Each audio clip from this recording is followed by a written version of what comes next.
Olá, seja bem-vindo ao canal Roberto Bornacin, um canal dedicado à ciência e tecnologia na área de engenharia mecânica. Hoje venho falar aí a respeito de como que você calcula a quantidade, de eletrodo, de metal de adição, de arame, que eu vou ter que gastar aí para mim realizar uma soldagem, ok? Além disso, falarei a respeito de quanto tempo você utilizará para fazer essa operação, ok? Então vamos para o vídeo.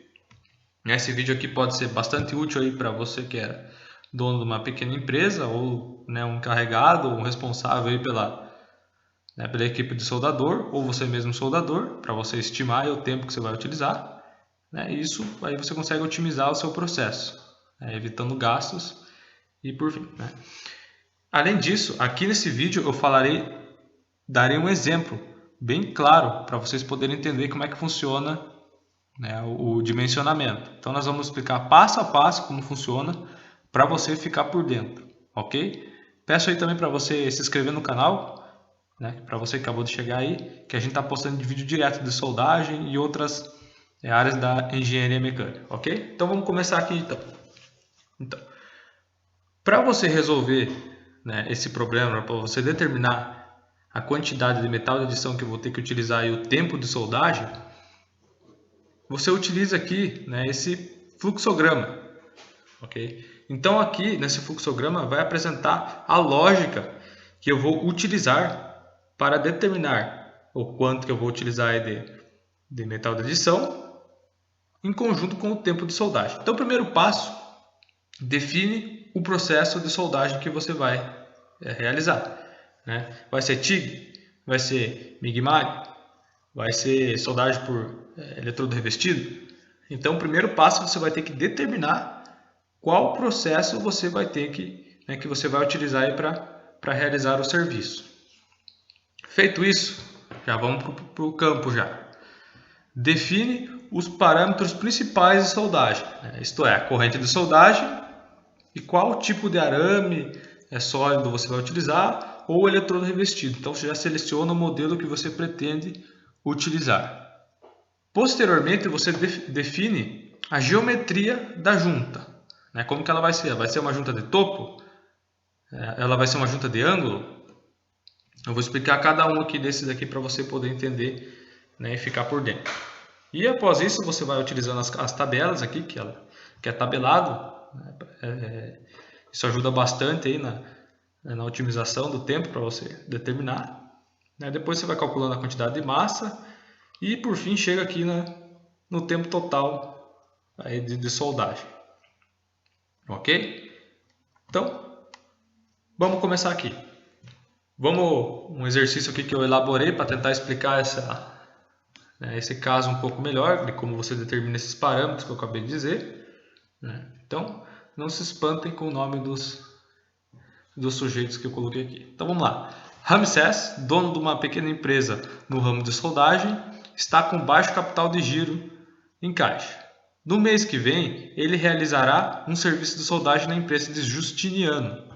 O serviço consiste em soldar chapas de 1/4 de polegada de espessura até formar uma carcaça que apresente as dimensões de 46,5 por 46,5 por 46,5 polegadas. Então, é uma carcaça quadrada, conforme a figura 1. Já vou mostrar para vocês aí como é que ela funciona. Okay?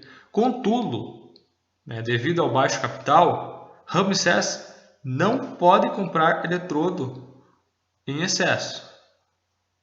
A soldagem foi realizada com o processo MAG, com gás, 90% de CO2.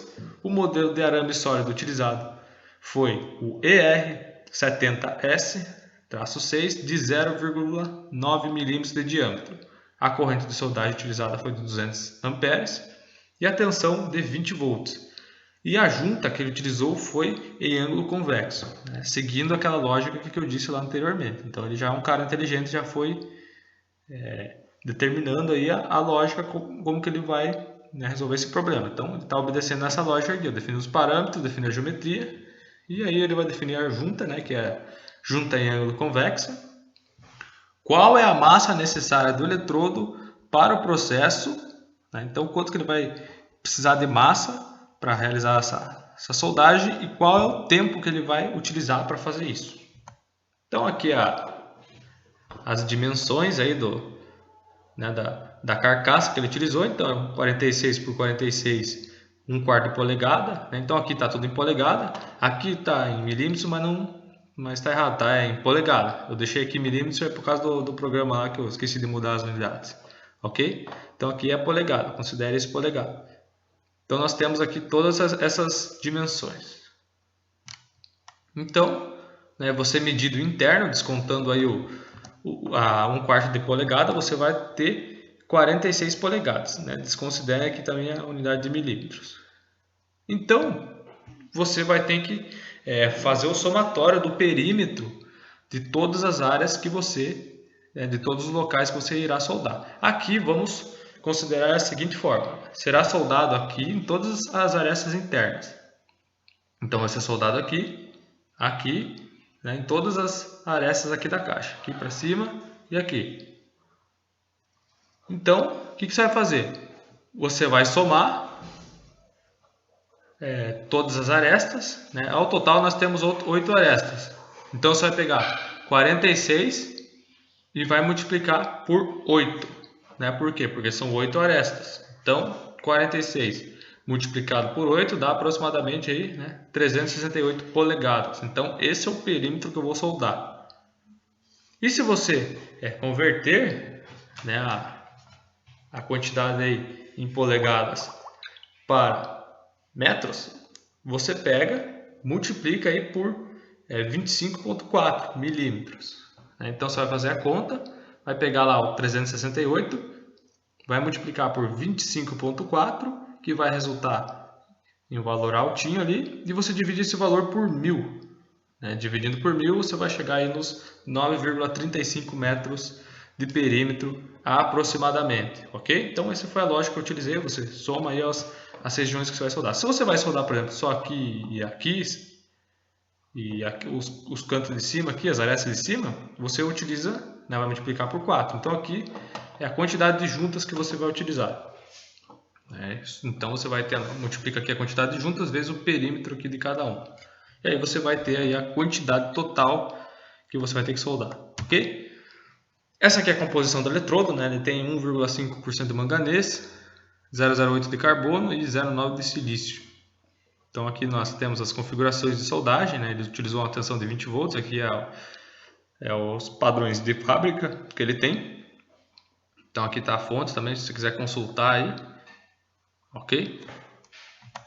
Então, para a gente começar aí, primeiro passo: determinar o valor do cateto adjacente. Fique tranquilo que eu vou explicar tudinho, isso não se apavore aqui, né? Então, primeiro passo que a gente vai ter que determinar esse cateto adjacente. A gente tem, né, do exercício a espessura da chapa, que é 6,35 milímetros, né? Se transformar de polegada para milímetro, para transformar se multiplica por 25,4, né, de polegadas para milímetros. Então, nós temos aqui a espessura, é 6,35 milímetros. Então, a gente utiliza aqui essa tabela 3.2 para iniciar. Como a gente tem a espessura de 6,35, a gente vai pegar esse valor aqui, ó, né, de 4,8. Então a gente vai determinar a dimensão mínima da perna, né, que seria o cateto adjacente. Eu falo cateto adjacente para não confundir, porque daí às vezes fala muito cateto aí e você acaba se perdendo.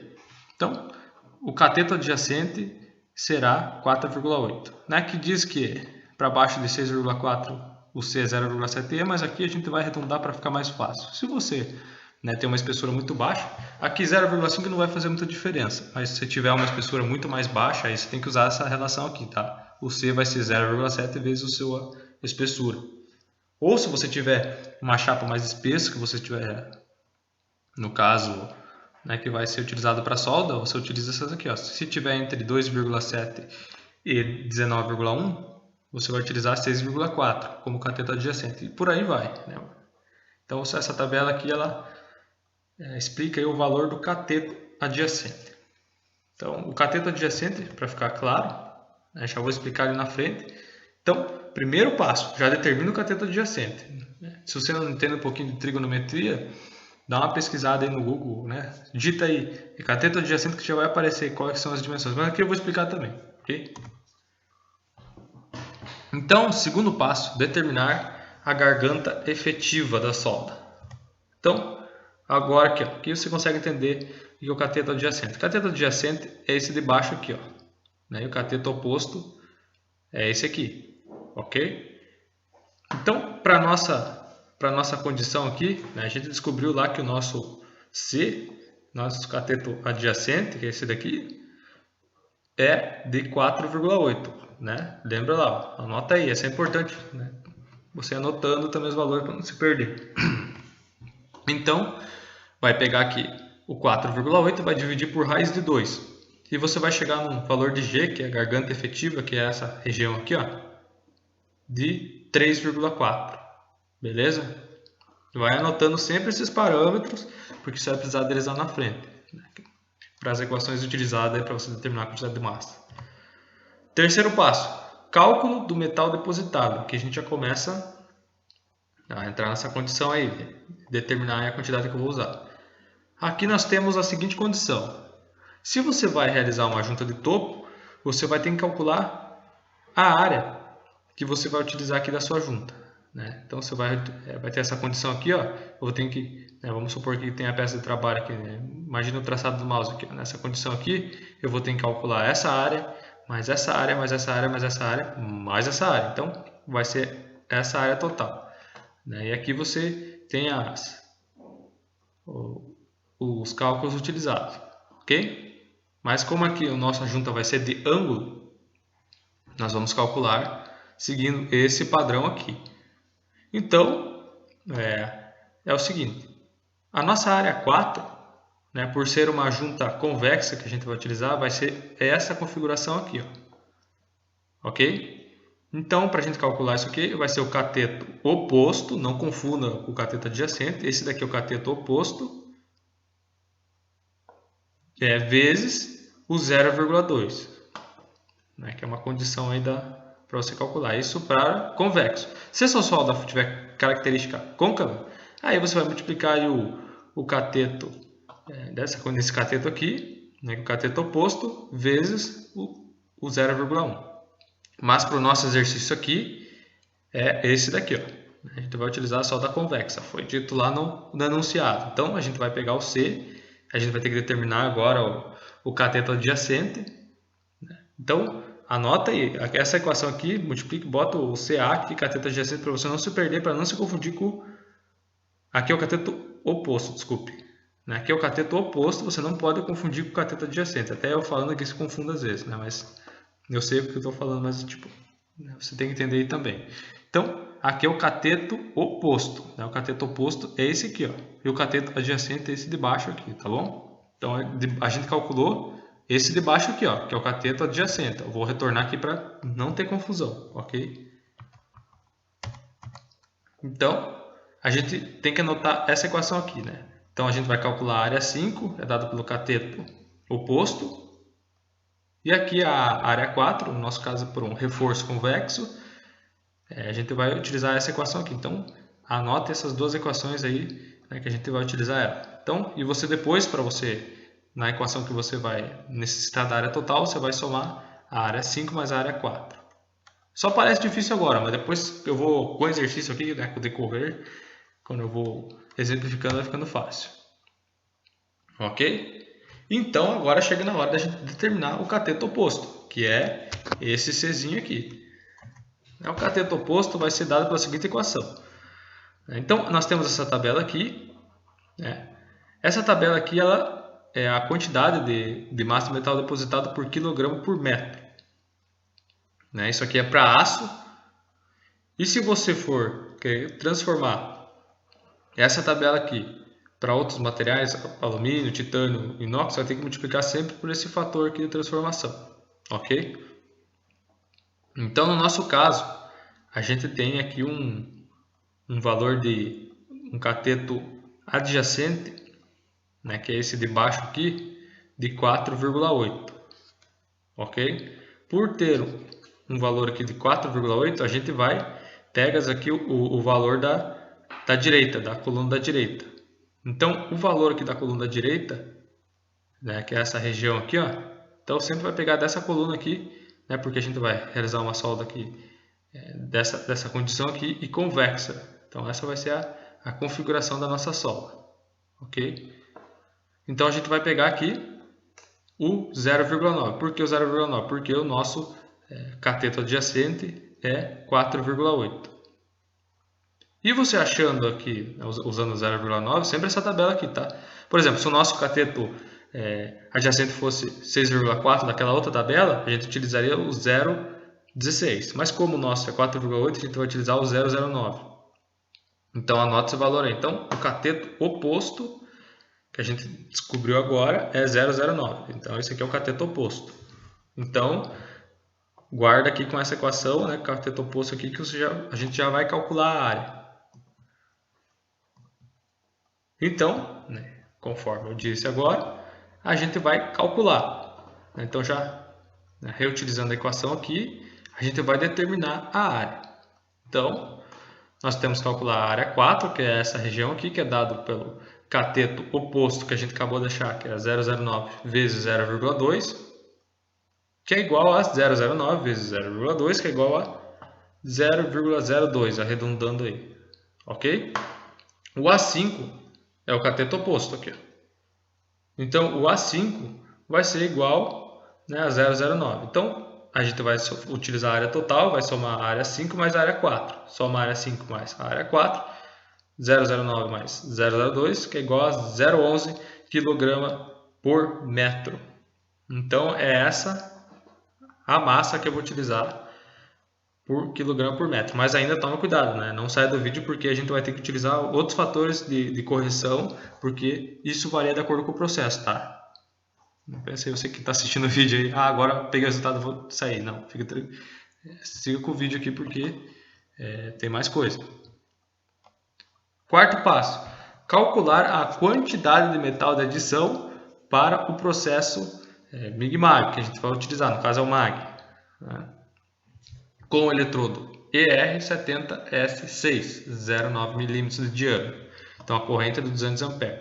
Então, aqui o GMAL, né, Gas Metal Arc Welding. Então, se você não conhece esses processos também, eu tenho aí uma série que fala muito aí da parte de metalurgia da soldagem. Esse vídeo aqui eu estou fazendo atendendo o pedido do inscrito aí que mandou esse problema, essa dificuldade que estavam tendo.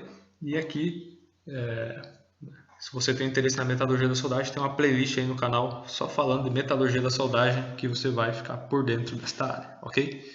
Então, vamos calcular agora a quantidade de metal de adição para o processo, no caso, MAG, que a gente vai utilizar. Então, relembrando, né, sempre a quantidade do eletrodo, porque você não pode utilizar uma corrente maior aqui, senão dá problema na soldagem. Ele utiliza aqui sempre nesse range que o fornecedor apresenta, ok? Então aqui é 200 A, está dentro, né? A tensão de 20 volts também está dentro. Se você também quer entender a influência desses componentes aqui, ó, na série de metalurgia eu falo a influência de cada um. Aqui eu adianto, o manganês ele proporciona ductilidade aí no seu material e uma boa tenacidade, mas tem várias outras coisas que, né, esse metal aí proporciona. Vamos lá? Então aqui a gente já inicia ao calcular a eficiência do processo de soldagem. Então, né, como o nosso eletrodo é o modelo ER70S6, né, com o processo MIG-MAG, nós vamos utilizar essa coluna aqui. Ok? Se você estivesse soldando lá com o processo de soldagem por eletrodo revestido, você estaria utilizando essa coluna aqui, beleza? Para ficar bem claro aí, para você poder entender, ok? Então, o nosso aqui, né, com base nessa tabela, como era 90% de CO2, a nossa eficiência gira em torno de 90% também, né? Então, o que a gente vai calcular? Então, para a gente calcular a massa do metal de adição que eu vou utilizar no processo, é a massa do metal depositado, que é aquela massa que eu calculei anteriormente, que eu falei para você não sair do vídeo, dividido pela eficiência do processo. E essa eficiência do processo é dada nessa tabela aqui, ó, que é 90%. ok? E essa eficiência 90%, logo quando eu transformo de porcentagem para número para calcular aqui na equação, fica 0,9. Então vou pegar o 0,11 obtido aqui da área total, dividido pela eficiência, que dá 0,12 kg por metro. Ok? Então, para mim calcular a massa de adição total do metal, eu vou pegar o 0,12 e vou multiplicar por 9,35. Então, a quantidade aproximada que eu vou utilizar desse metal sólido gira em torno de 1,13 kg. Né? Mas isso lembrando, quando você for aplicar isso na prática, não compra esse valor exato. Né? Por mais que lá o seu Ramsés lá está um capital de giro, recomendo ele comprar uns 1,3 mais ou menos, né? Para não ter problema. Porque aí tem esse problema com perda, problema do soldador, tem vários outros problemas que não estão sendo adicionados aqui, ok? Beleza? Então, retoma esse cuidado aí, utilize um fator de segurança de acordo com a sua necessidade. Esse aqui é um valor bem próximo aí, né, do exato, mas utilize sempre um fator de segurança, né, porque pior do que sobrar em excesso é faltar na hora da obra. Aí vai ter mais prejuízo ainda, porque o trabalhador vai ficar parado lá e o seu Ramsés não vai gostar, ok? Então, seguindo, vamos calcular agora a taxa de deposição efetiva, né? Então, a taxa de deposição efetiva, como eu disse anteriormente, é dada pela taxa de deposição vezes o fator de operação. A taxa de deposição efetiva, a gente vai pegar lá a taxa de deposição, né, que a gente determinou aqui, que é 3,1 kg por hora. Né? Então, aqui a gente vê que o diâmetro do arame sólido influencia, vezes o fator de operação, que é de acordo com o processo. Isso aqui vai dar uma taxa de deposição de 1,55 kg por hora.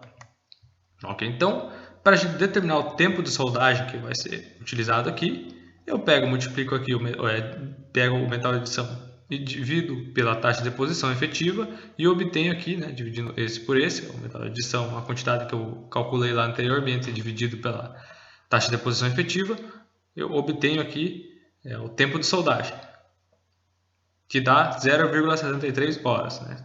Com base nas unidades aqui no cancelamento, sobra em horas. Para a gente transformar para minuto, multiplico por 60 e obtenho aqui o tempo de soldagem em 44 minutos.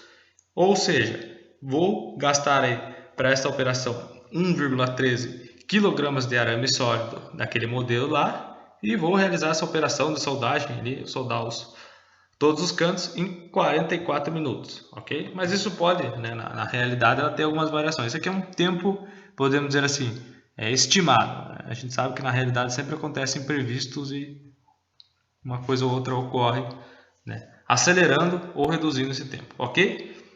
Por esse vídeo era isso. Peço que você deixe um like aí. Se ficou com alguma dúvida, deixa nos comentários aí que a gente vai esclarecer. E até o próximo vídeo aí do canal.